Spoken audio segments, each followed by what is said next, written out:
Aujourd'hui, nous parlons des mille et une raisons d'aimer nos beaux cheveux crépus. En tout cas, j'ai défait les mèches protectrices que j'avais pour vous montrer nos beaux cheveux crépus. Je suis dans le thème.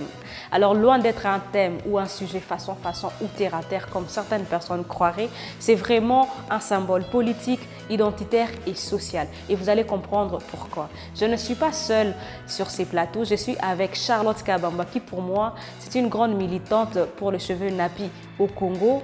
Elle a créé son concept qui s'appelle Nappy Curl, où elle partage son expérience autour de cheveux crépus à travers les réseaux sociaux, dont Facebook, YouTube et Instagram. Je vous mettrai les liens dans la description pour aller la suivre. Bonjour Charlotte. Bonjour Mira, bonjour tout le monde. Alors, je suis aussi accompagnée des deux sœurs qui sont cofondatrices de la marque Sisters Cosmétiques qui propose des produits naturels, les huiles pour les cheveux crépus, pour mieux entretenir les cheveux crépus, pour la pousse et autre chose, dont Daniela Roacha qui est en France. Coucou Daniela. Bonjour Mira, bonjour tout le monde. Mais aussi Sarah Roacha qui est ici présente avec moi. Bonjour Sarah. Bonjour Mira, bonjour tout le monde. Alors sans plus tarder, maintenant on va parler de la petite histoire des cheveux crépus et ces trois femmes vont interagir au fur et à mesure que les sujets vont suivre.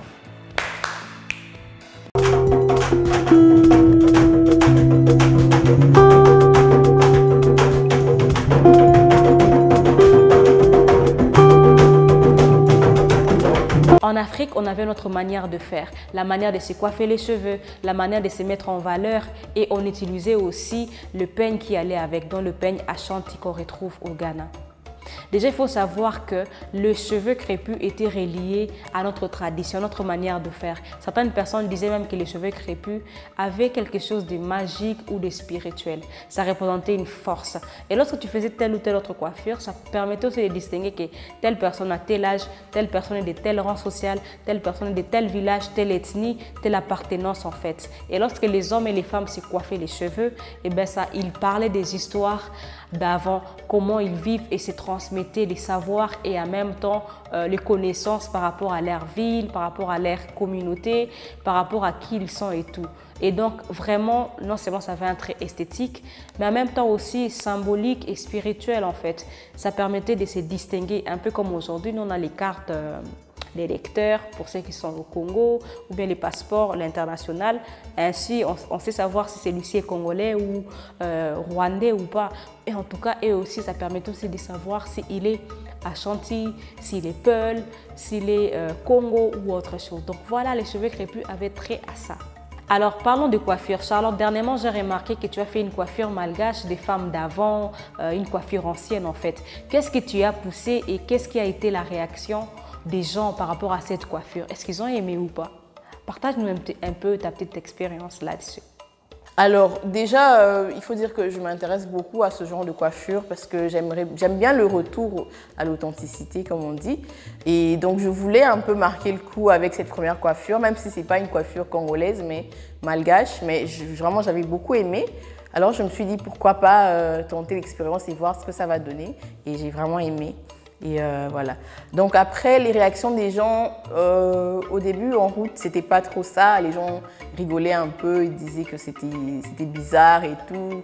Tu vois, il y avait des expressions genre « hey, talaye » et tout. « T'as né à bizarre, t'as né à Salisuki » et des trucs comme ça. Donc du coup, c'était un peu dérangeant, un peu truc. Mais je me suis dit, bon voilà, je me lance, je le fais quand même et tout. Et même en allant travailler aussi, c'était un peu des regards un peu bizarres à la sécurité. On me disait, mais madame, c'est quoi cette coiffure et tout. Mais bon, après, ils n'ont pas vraiment tenu compte de ça. Ils n'ont pas vraiment parlé. Mais bon, tu sentais qu'ils n'étaient pas d'accord avec ça. Mais sinon, à part ça, d'autres réactions, par exemple, sur ma page, les gens ont beaucoup aimé. Même autour de moi, dans ma famille, les gens ont beaucoup aimé. Et même au boulot, disons, mes collègues ont beaucoup aimé. Donc, du coup, voilà, je pense quand même que ça m'a boosté à pouvoir faire d'autres coiffures comme ça. Là, oh là là, Mira va encore parler de la déportation des hommes en Amérique. Oui, je suis obligée parce que c'est un peu dans l'histoire des cheveux crépus. Les hommes ont été déportés en Amérique et on les a tous rasé la tête en fait. Les hommes et les femmes étaient confondus, les ethnies aussi, on les a mélangés en fait, qu'ils ne puissent plus parler la même langue, qu'ils ne puissent plus communiquer en fait. Et donc, les femmes et les hommes étaient tous confondus. Une fois arrivés en Amérique, les cheveux ont repoussé bien sûr et les femmes ont repris encore cette habitude-là de se coiffer, de se mettre en valeur et tout, ce qu'elles faisaient un peu avant. Bon, quoi qu'elles n'avaient pas encore tous les moyens, donc ça devenait un peu plus difficile. Certains négligeaient leurs cheveux et donc ça devenait synonyme de saleté parce qu'elles n'avaient pas le temps, plus de boulot et tout. Mais celles qui les faisaient en tout cas ont attiré l'attention des colons qui sont tombés amoureux en fait. Ils sont dit...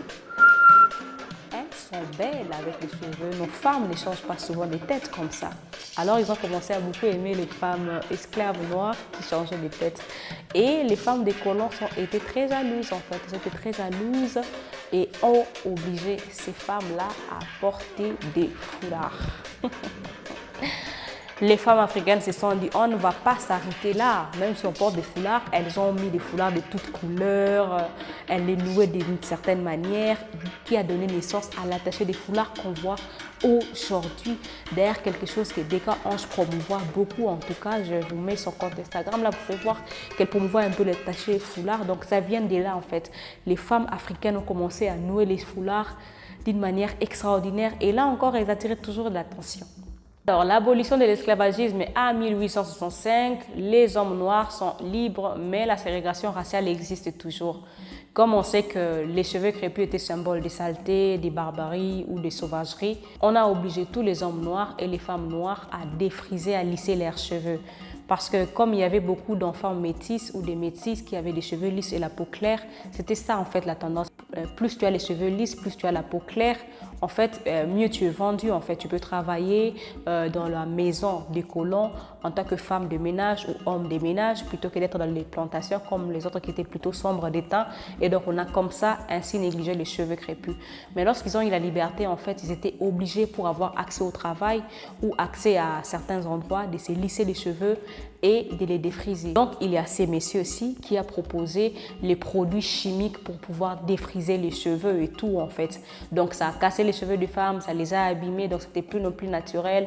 Les femmes ne se coiffaient plus les cheveux, donc les cheveux crépus, c'était maintenant aux oubliettes, on ne s'en occupait plus, quoi, on s'en foutait maintenant.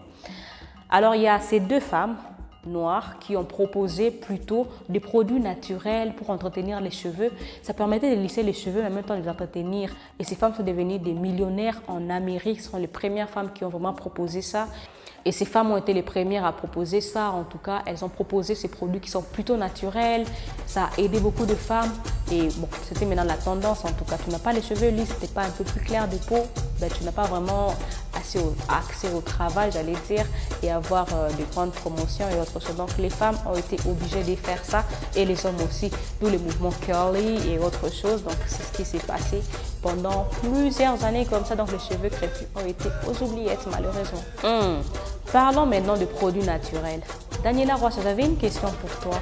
Qu'est-ce qui vous a motivé à créer Sisters Cosmetics? Et surtout, pourquoi tu trouves que les cheveux crépus sont beaux? Alors, lorsque nous sommes retournés au naturel, on était sans cesse en train de chercher de nouveaux produits, de nouvelles recettes, de nouvelles techniques pour prendre soin de nos cheveux. Et on s'est rendu compte en fait que c'était le cas de plusieurs jeunes femmes à Kinshasa qui n'avaient pas accès à des produits qui étaient adaptés à leur type de cheveux. Soit il n'y avait pas de diversité, soit le peu qui était sur le marché était super cher et donc pas accessible à tout le monde. Et c'est de là qu'est née l'idée de créer Sisters Cosmetics pour pouvoir mettre à la disposition de toutes ces jeunes femmes des produits adaptés non seulement à tous les types de cheveux possibles, mais également des produits naturels pour remédier aux dégâts qu'ont pu causer les produits capillaires à substances chimiques qu'on a eu à utiliser durant des années. Donc c'est de là que nous est venue l'idée de créer Sisters Cosmetics, de mettre en place une gamme variée de produits naturels mais aussi très accessibles au niveau des prix pour que chacune puisse se retrouver peu importe le budget. Et oui, les cheveux naturels sont beaux, ils sont faciles à coiffer, faciles à manier, on peut en faire tout ce qu'on veut, mais à condition qu'on en prenne soin avec des produits adaptés à sa texture. C'est lorsqu'on ne prend pas soin de ses cheveux que très souvent on se plaint qu'ils sont cassants, qu'on n'arrive pas à peigner, qu'on est limité dans les modèles, alors que pas du tout. Les cheveux naturels, lorsqu'ils sont bien entretenus, vous pouvez les étirer, vous pouvez les lisser, vous pouvez les boucler, vous pouvez les tresser sur toutes les formes, faire des modèles, des coiffures que vous ne pouvez forcément pas faire avec d'autres textures de cheveux. Et c'est vraiment cette versatilité là qui fait toute la beauté du cheveu naturel. tout cas, merci beaucoup Daniela pour cette explication. Sarah, maintenant j'avais une autre question pour toi. Est-ce que tu peux vraiment nous parler des Sisters Cosmetics? Qu'est-ce que vous faites exactement et quelles sont les gammes de produits que vous avez? Alors, Sisters Cosmetics vous offre des produits naturels, 100% naturels. Et premièrement, nous avons une gamme d'huiles, des huiles végétales. Donc, l'huile de chanvre, l'huile d'avocat, l'huile d'amande douce, l'huile de jojoba. C'est vraiment des huiles naturelles pour l'entretien des cheveux et pour vos soins quotidiens. Nous avons à côté les beurres. Nous avons par exemple le beurre de karité qui est un indispensable dans la beauté en général et surtout africaine. Nous avons également le beurre de cacao qui arrive, qui est un ingrédient principal dans les cosmétiques en général. Et ensuite, nous avons des poudres naturelles pour l'entretien des cheveux que vous incorporez à vos masques et vos différents soins. Et ensuite, nous avons les bonnets, comme par exemple celui que je porte tout à l'heure. Voilà, ce sont des bonnets pour la nuit, pour dormir et aussi que vous pouvez porter pour sortir, toujours dans le but de protéger vos cheveux, les éviter des irritations. Alors, tous ces produits, ce sont vraiment des produits qui sont là pour vous aider dans vos routines quotidiennes, dans la prise en charge de vos cheveux, dans l'entretien de vos cheveux. Et donc, les huiles sont là lorsque vous avez des problèmes de volume, vous avez des problèmes de pousse, vous avez des problèmes d'alopécie. Et donc, tous ces ingrédients, toutes ces huiles sont là pour vous aider à bien entretenir vos cheveux, à les faire pousser afin que vous ayez réellement les résultats attendus. Donc, voilà un peu ce que Sisters Cosmetics propose. Ah oui, il y a eu les retours au naturel avec les cheveux nappy. En fait, nappy en anglais américain signifie crépus, mais en anglais des Anglais, ça signifie natural happy. To be natural happy, c'est-à-dire être heureux ou heureuse avec son naturel ou ses cheveux ou sa peau. En tout cas, ce n'est pas juste relié aux cheveux, c'est même aussi la peau en fait. C'est aussi une manière de dire oui, nous les Noirs, nous existons, nous sommes fiers de qui nous sommes, nous voulons être fiers de qui nous sommes et nous revendiquons ça. Donc c'est ce qui s'est passé. Et donc les nappies ont vu le jour déjà vers 1980. Mais en fait, ces mouvements venaient et revenaient parce qu'à chaque fois, il y avait des problèmes. La FBI qui attaquait un peu parce qu'ils pensaient que les mouvements étaient plutôt politiques ou bien voulaient apporter en fait les Noirs au réveil. C'est-à-dire se réveiller, c'est dire ah non, jetons les perruques, jetons toutes ces fausses choses que nous mettons et tout ça. Une dame, Angela Davis, a vraiment fait ses retours au nappy. Elle a vraiment prôné et tout ça. Pour elle, c'était un symbole de courage, un symbole de liberté. Elle était l'un des membres du mouvement Black Panthers qui revendiquait en fait l'égalité entre les Noirs et les Blancs parce qu'à l'époque, c'est la ségrégation raciale. Mais il y a aussi Bob Marley en fait qui vient avec les dreadlocks, qui était une coiffure égyptienne en vent. Il revendique ça, il se met plus en valeur avec ça. Bon, lui, ça a trait aussi à la spiritualité, au fait que le cheveu crépus, selon certaines personnes, ça a vraiment une connotation magique et autre chose. Donc, ce sont les personnes, même les Jackson 5 en fait, qui revendiquent avec les cheveux un peu comme le mien là. Et donc, ils chantent comme ça. Et donc, les retours aux cheveux naturels, c'est fait. Mais en fait, les mouvements nappy vraiment s'est consolidé vers 2000, les années 2000, où nous tous, bon, on fait tous les retours au naturel. On est fiers de nos cheveux crépus. Et ce mouvement a vraiment pris de l'ampleur jusqu'à aujourd'hui. Alors, Charlotte, quelles sont tes 1001 raisons de faire ces retours au naturel jusqu'à la création des Nappy Curl? Parle-nous un peu de ce qui s'est passé, ce qui t'a motivé à créer Nappy Curl. Déjà, ce qui m'a poussée à retourner au naturel, je vais être sincère avec vous, c'était plus par un effet de mode parce que j'avais beaucoup aimé la coiffure, le style de la meilleure amie de ma sœur et du coup, je voulais faire la même chose. Je suis allée sur YouTube, j'ai vu des youtubeuses américaines, je me suis dit ah non, moi je veux ça. Et voilà, je suis retournée au naturel. Et ça a été un peu la douche froide après parce que d'abord, j'avais changé complètement de style et ensuite, mon entourage, disons, à l'université et les gens qui ne m'avaient jamais vu avec les cheveux courts étaient un peu négatifs, ils avaient des commentaires un peu négatifs. C'était pas, au fait, c'était pas la belle vie, disons, comme on dit, la grande joie. Et malgré ça, j'ai quand même persévéré, et voilà, j'ai continué. C'est une aventure, une très belle aventure que je ne regrette pas et que je le referai en tout cas. Nappy Care, en fait, j'ai voulu créer, en fait, c'était d'abord une page que j'ai créée parce que déjà en route et même partout où j'allais, on me demandait toujours mais qu'est-ce que tu fais à tes cheveux, qu'est-ce que tu mets? Et vu que je ne pouvais pas prendre le temps comme ça de leur dire à chaque fois, je me suis dit je vais tout regrouper dans une page où les gens vont juste venir aller et voir ce que moi je fais, voir si elles peuvent faire, si ça va à leurs cheveux aussi. Et ensuite voilà, donc c'est comme ça que j'ai créé. Ensuite j'ai créé une chaîne YouTube aussi par rapport à ça. Et donc où je partage au fait tous les conseils, tout ce que je connais sur les cheveux crépus en fait. J'étais aussi curieuse de savoir quelles sont les difficultés que tu as rencontrées au quotidien parce que c'est pas facile en fait de se promener avec les cheveux naturels, c'est pas forcément tout le monde qui va aimer. Est-ce que les difficultés que tu as rencontrées, tu veux partager avec nous? Je tentais aussi à signaler que Charlotte, on lui a interdit l'accès vraiment à son université à cette époque parce qu'elle avait les cheveux crépus en fait. On lui a dit que c'était sale et que c'était pas peigné, donc c'est pas normal. Donc on écoute un peu Charlotte sur son expérience, des difficultés qu'elle a rencontrées. D'abord, on ne me prend pas toujours au sérieux parce qu'on me dit oui, mais les cheveux, c'est pas quelque chose de grave, je comprends pas pourquoi tu t'investis autant dans ça.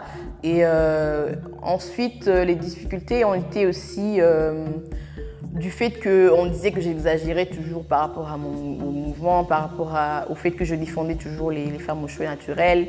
Que voilà quoi, c'était justement, il disait que c'était pas quelque chose de grave. Donc pour moi, il disait que j'en faisais trop. Donc c'est ce genre de difficultés que j'ai rencontrées, mais il y a aussi des difficultés en fait un peu logistiques. Par exemple, quand je veux tourner une vidéo sur YouTube et qu'il n'y a pas d'électricité, je ne sais pas comment faire par exemple, et ou faire le montage, mais je suis déchargée. Donc c'est ce genre de difficultés là. Et puis aussi, je suis un peu aussi une flemmarde, donc c'est pas toujours évident de donner du contenu aux gens, mais je fais des efforts. Donc c'est à peu près dans ce sens-là les difficultés que j'ai. Le but de cette vidéo n'était pas de pousser tout le monde à revenir aux cheveux naturels, ni forcément à interdire aux femmes de mettre les perruques. Bon, qui est un bon chiffre d'affaires actuellement, les perruques, tout le monde en met. Pour les gens qui veulent investir dans quelque chose, en tout cas les perruques, toutes les femmes en mettent. Je ne suis pas contre, mais je pense que lorsqu'on les met, on doit aussi être fier de ses cheveux. On doit être fier de qui on est.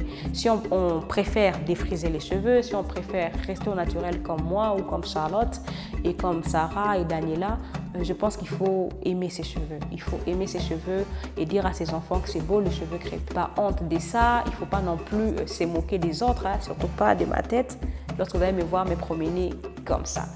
Merci beaucoup Charlotte, merci beaucoup Sarah, merci beaucoup Daniela d'avoir interagi dans cette vidéo.